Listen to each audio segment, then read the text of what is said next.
मोरावळा बनवायचा म्हटलं की आवळे कितपत शिजवायचे, पाक किती घट्ट करायचा किंवा साखरेचं योग्य प्रमाण किती, तर या सगळ्या प्रश्नांची जर उत्तरं तुम्हाला हवी असतील तर हा व्हिडिओ तुम्ही शेवटपर्यंत नक्की बघा.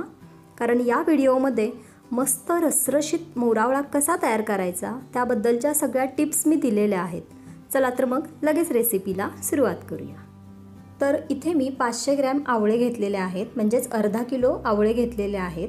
आणि आवळे आपल्याला घेतानाच अगदी ताजे आणि बिना डागाचे आवळे घ्यायचे, म्हणजे मोरावळा आपला अगदी वर्षभर टिकतो.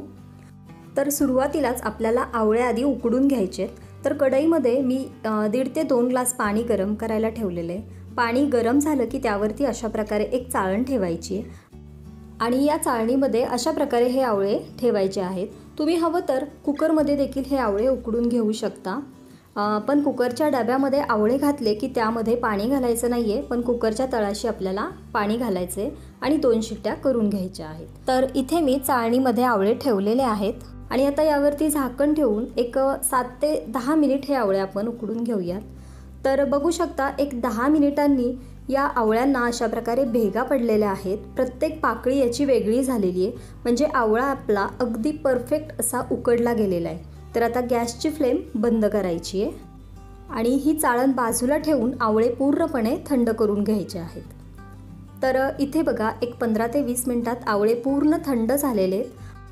तर आता अशा प्रकारे या आवळ्यांच्या आपल्याला बिया बाजूला काढायच्या आहेत आणि सगळ्या पाकळ्या आपल्याला मोकळ्या करून घ्यायच्या आहेत.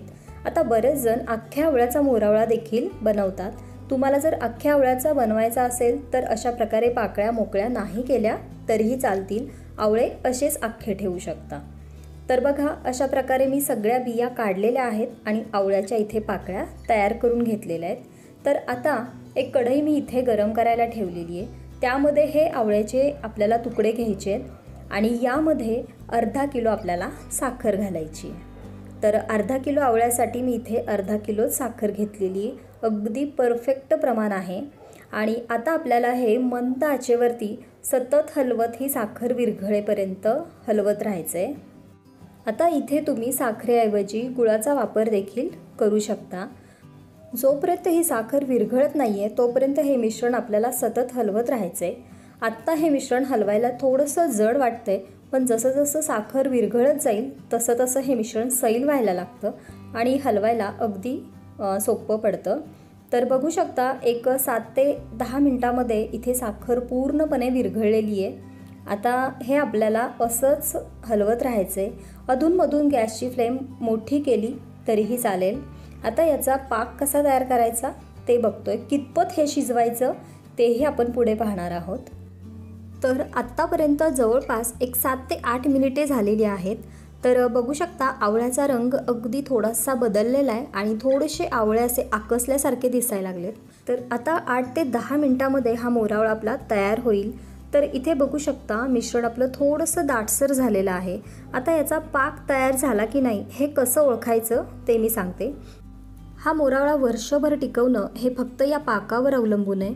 कारण पाक जर कच्चा राहिला तर मोरावळा आपला जास्त दिवस टिकणार नाही आणि पाक जर खूप पुढे गेला तर त्याची साखर होऊ शकते किंवा अगदीच तो चिकट लागू शकतो.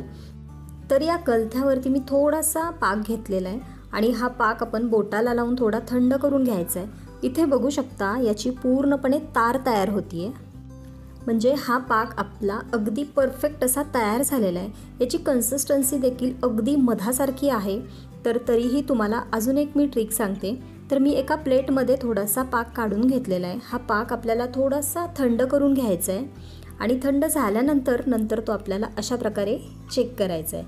तर बघू शकता अगदी हा मधासारखा दिसतोय आणि याची तार अजिबात तुटत नाही आहे, म्हणजे ह्याच कन्सिस्टन्सीचा पाक आपल्याला तयार करायचा आहे. याहून जास्त घट्ट आपल्याला बनवायचा नाही आहे, नाहीतर या पाकाची साखर तयार होऊ शकते. तर इथे बघा हा मी अजून बोटावर घेऊन चेक करते तर याची तार अजिबात तुटत नाही आहे, म्हणजेच याचा पाक व्यवस्थित तयार झालेला आहे. मी गॅसची फ्लेम लगेच बंद केलेली आहे. आता हा मोरावळा आपल्याला पूर्णपणे थंड करून घ्यायचा आहे आणि थंड झाल्यानंतरच तो आपल्याला एका हवाबंद बरणीमध्ये भरून तो ठेवायचा आहे. तर हा मोरावळा अगदी वर्षभर काय अगदी 2 वर्ष म्हटलं तरीही टिकतो. फक्त त्याची काळजी एवढीच घ्यायची आहे की त्याला पाण्याचा हात अजिबात लागता कामा नये. तर इथे बघू शकता मी थोडासा बाउलमध्ये हा मोरावळा काढून घेते आहे. तर याची कन्सिस्टन्सी, याचा रंग अगदी सुरेख आलेला आहे. परफेक्ट असा मोरावळा आपला इथे तयार झालेला आहे. तर आपल्या आयुर्वेदामध्ये आवळे खाण्याचे भरपूर असे फायदे सांगितलेले आहेत. त्यामुळे आजच बाजारात जा आणि वर्षभर आवळा टिकवण्यासाठी हा मोरावळा नक्की तयार करा. आणि कसा झाला ते मला कमेंट बॉक्समध्ये नक्की लिहून पाठवा. व्हिडिओ आवडल्यास व्हिडिओला लाईक करा, शेअर करा आणि अशा छान छान रेसिपी पाहण्यासाठी सपनाज किचनला सबस्क्राईब करायला अजिबात विसरू नका. घंटीचं बटन प्रेस करा, त्यामुळे मी अपलोड केलेल्या व्हिडिओचं नोटिफिकेशन तुम्हाला सगळ्यात आधी मिळेल. लवकरच भेटूया एका नवीन रेसिपीसोबत. तोपर्यंत धन्यवाद.